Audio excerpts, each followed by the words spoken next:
Welcome to The Creative Influencer, where we discuss all things creative with an emphasis on influencers. The Creative Influencer is hosted by John Pfeiffer. John is an entertainment attorney in Santa Monica, California, who represents influencers and other creatives.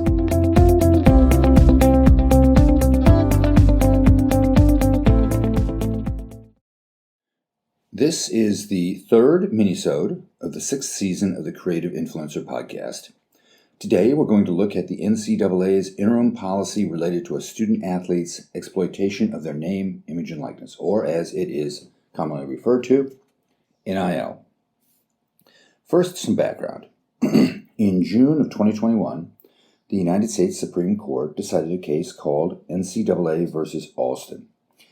Former college athletes sued the NCAA, saying that the rules that limit compensation to student athletes were illegal under antitrust laws. The Supreme Court agreed, and in a big way. The decision was 9-0 in favor of the student athletes. Justice Brett Kavanaugh said in his concurring opinion, and this is a quote, but it tells a lot about what the Supreme Court was thinking, the NCAA couches its arguments for not paying student athletes in innocuous labels, but the labels cannot disguise the reality. The NCAA's business model would be flatly illegal in almost any other industry in America. All the restaurants in a region can't come together to cut cooks' wages on the theory that customers prefer to eat food from low-paid cooks. Law firms cannot conspire to cabin lawyers' salaries in the name of providing legal services out of a love of the law. Hospitals cannot agree to cap nurses' income in order to create a purer form of helping the sick. News organizations cannot join forces to curtail pay to reporters to preserve a tradition of public-minded journalism. Movie studios cannot collude to slash benefits to camera crews to kindle a spirit of amateurism in Hollywood. Price fixing is price-fixing labor. So, given that, reading the obvious tea leaves, the NCAA suspended its rules that had prohibited student athletes to be paid for the use of their name, image, and likeness.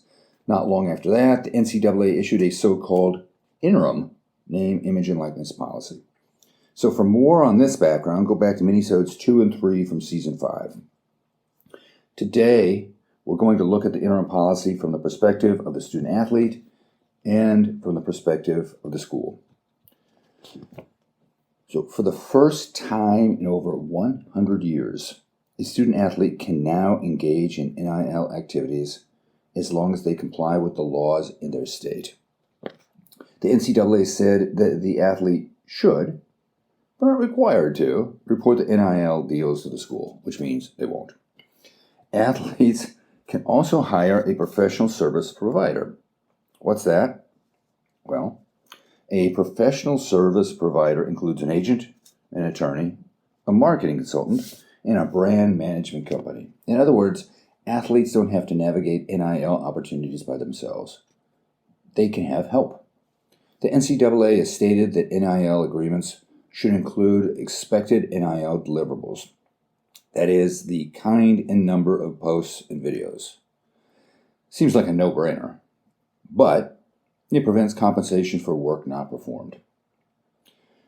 The policy does not allow NIL compensation contingent on enrollment at a particular school, otherwise known as pay for play. That is, being paid to come to a particular school and play a sport. Also prohibited is compensation for participation or achievement. How well an athlete does on the field or court cannot be a factor in compensation. In other words, athletes can't be paid for scoring points, winning games, winning awards like the Heisman Trophy, or winning championships. But, realistically, if they do those things, their NIL will be worth a lot more.